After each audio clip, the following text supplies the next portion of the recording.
arousal, stress, and anxiety. Nick's story.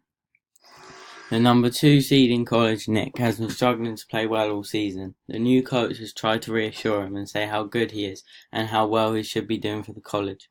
They have been given extra coaching time and have been developed his game plan with new and innovative strategies. Nick is feeling nauseous before games and never seems to be able to apply the tactic in the games. He struggles to play the more precise and accurate shots, and if he makes an error his performance falls apart. Incidentally, he is an A-grade student but constantly worries about his grades and spends hours doing homework. Sarah's story. In particular, the goal scorer Sarah in netball squad just seems to fail, with a 32% scoring average in league games against Lewis and Varney. But in training sessions and other local games, her scoring average is 86%. The colleges often schedule these crunch games at the end of the season when many spectators can watch. Whereas some of the other players in Sarah's team, like the centre, Rachel, haven't been very supportive and don't understand or accept her poor performance in crunch games. Sarah is aware of Rachel's attitude to her, and Rachel just seems to thrive on the atmosphere and challenge of the tough games, and has received Player of the Game many times. Stress. What is stress and what is the effect of it? Stress is a pattern of negative physiological states and physiological responses which happen in situations where people see threats to either their well-being which they can't meet, which was said by Lazarus and Folkman in 1984. Lazarus in 1991 also said that stress is generally discussed in relation to an imbalance between the demands of the situation encountered by an individual and the perceived ability to cope or adjust to these demands.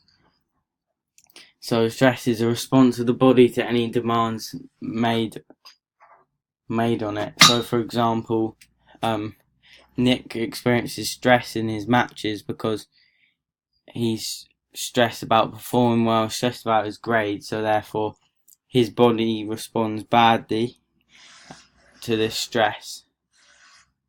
And also Sarah and Rachel react to stress, but they react to it in different ways, which I'll get onto in a minute.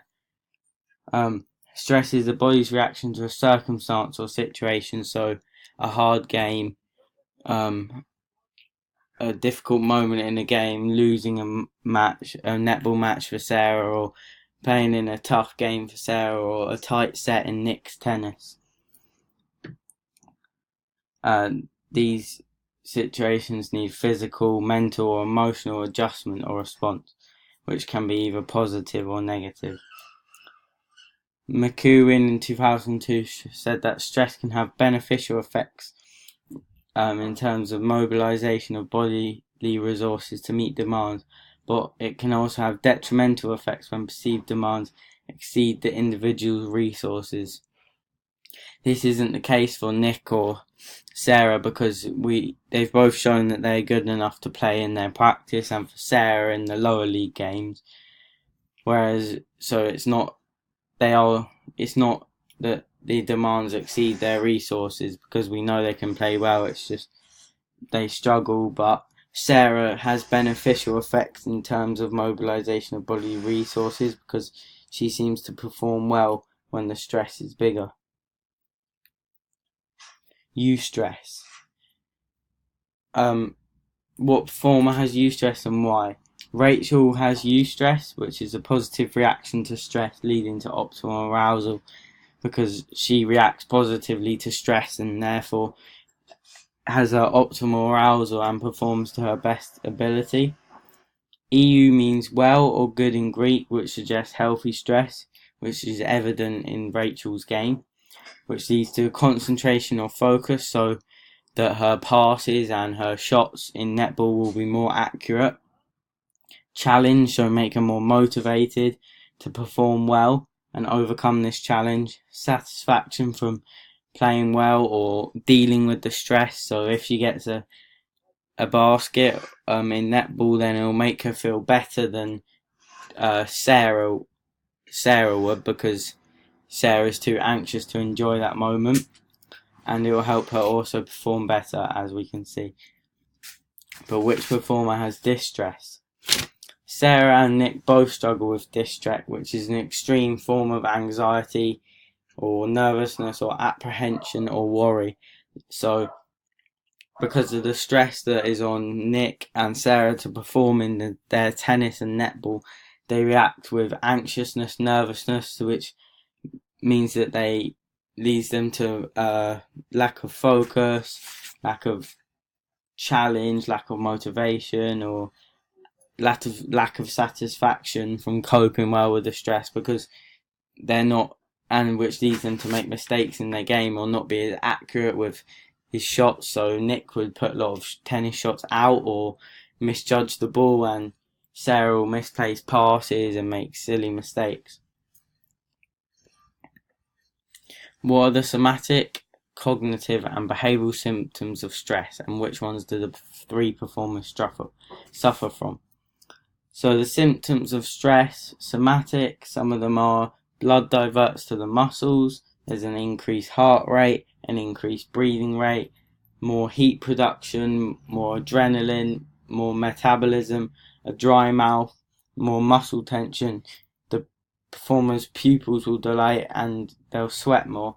So for example, all three performers will suffer from increased muscle tension, more sweating, more metabolism, more heat production.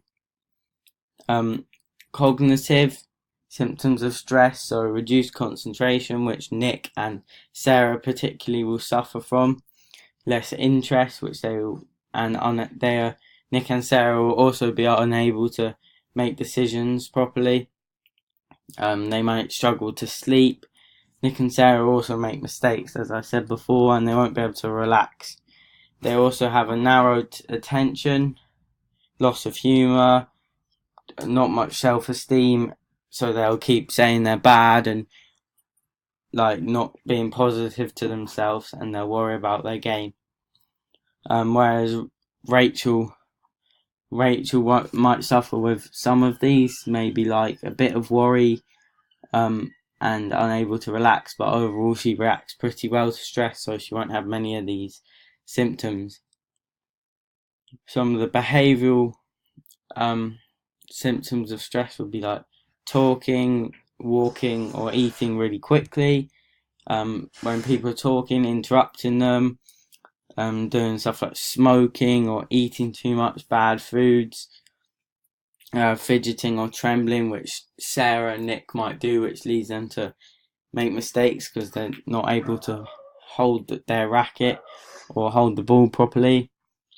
Accidents and clumsiness, poor personal presentation, nervous habits like kicking the floor, stubbing your toe, biting the nails, and moodiness or lethargy, which means that Sarah and Nick wouldn't be able to perform well because they're not going to be as quick or alert to the ball as their opponents. As you can see in the bottom right image, the stressor categories are personal and lifestyle, sports environment, occupational, internal and external. So in the personal and lifestyle category, there'd be some of those causes could be family, so Nick and Sarah could have their family putting a lot of pressure on them to do well. Social disapproval, so their friends or social media saying they're really bad and saying they're not going to do well. And isolation. In the sports environment, it could be conflict, so for example, Sarah in those grudge matches, a bit of a rivalry, may struggle to do well, or she struggles with the conflict with Rachel, who says she's performing badly. Also, Sarah struggles with the event importance, because obviously in those tough games she seems to perform badly. The audience, when there's a lot of spectators there, Sarah seems to struggle. Frustration. Nick, as soon as he mucks up once, he gets frustrated and falls apart. Pressure. Nick and Sarah both struggle from pressure, but especially Sarah in those big games has a much lower scoring average. Competition. So in the big games, Sarah struggles in the hard competition, and also physical challenges. Occupational. If they're struggling with a job like a coach, pressure to win for Nick and Sarah. Sponsors, they wouldn't really have many sponsors because they're too young at this point, but maybe in the future. And targets or goals, like reaching a certain scoring percentage for Sarah.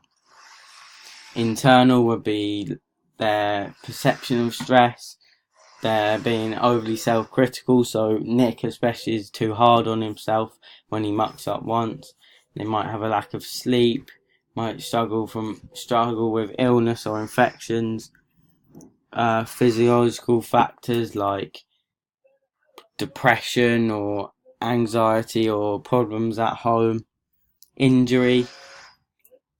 Pressure for Sarah because she feels like she has to do well in those games against the good teams, but just crumbles, and that they think they're really bad when they're actually better. So Nick thinks he's doing really badly when he's actually doing okay. Some of the external causes of stress are the environment, noise, or weather. So at Sarah's game, if there's loads of noise from the supporters, it could put her off. Day-to-day hassles like exams or travelling or schoolwork, especially for Nick, who is an 8th grade student, and really works hard on his schoolwork, so that could be a hassle for him. Major life events, so if Sarah, Nick, or Rachel had a death in the family, as schoolwork, like Nick specifically struggles from. And negative social interactions, like Rachel and Sarah don't get along, which further worsens Sarah's performance. What is the stress process? Stage 1, there'll be a situational demand. So for Sarah, that could be a big game against her local rivals. Stage 2 is perception of demand by an athlete. So Sarah thinks she has to be playing above average, playing really well, being the best player. Stage 3 of the stress experience, so that's the physiological and psychological things that Sarah would feel. And stage 4 is the outcome, which is a lower scoring average of 32% in those matches. So there'd be a demand, and it can either go two ways. One would be the positive perception, which in the netball games is seen by Rachel as a challenge, whereas Sarah sees it as a threat, as a negative perception of it, which leads to a distress, which means that she worries more and therefore performs badly and has a lower scoring rate. Whereas Rachel gets eustress, which means she has more energy and higher motivation, which means she has a better performance. So in stage 3, some of the stress responses could be arousal, state anxiety, muscle tension, attention changes.